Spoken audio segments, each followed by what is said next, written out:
ربنا لا تجعلنا فتنة للذين كفروا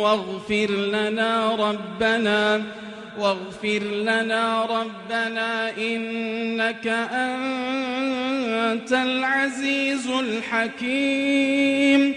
لقد كان لكم فيهم أسوة حسنة لمن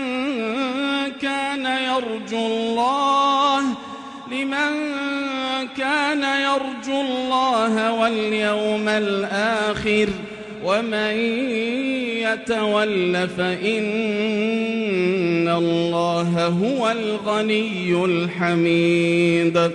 عسى الله أن يجعل بينكم وبين الذين عاديتم منهم مودة والله قدير والله غفور رحيم. لا ينهاكم الله عن الذين لم يقاتلوكم في الدين ولم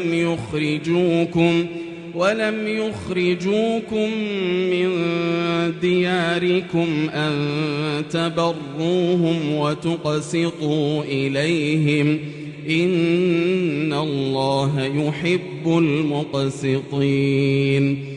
إنما ينهاكم الله عن الذين قاتلوكم في الدين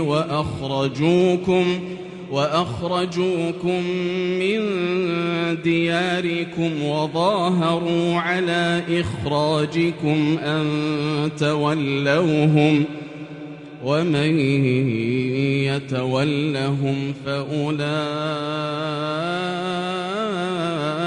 هم الظالمون.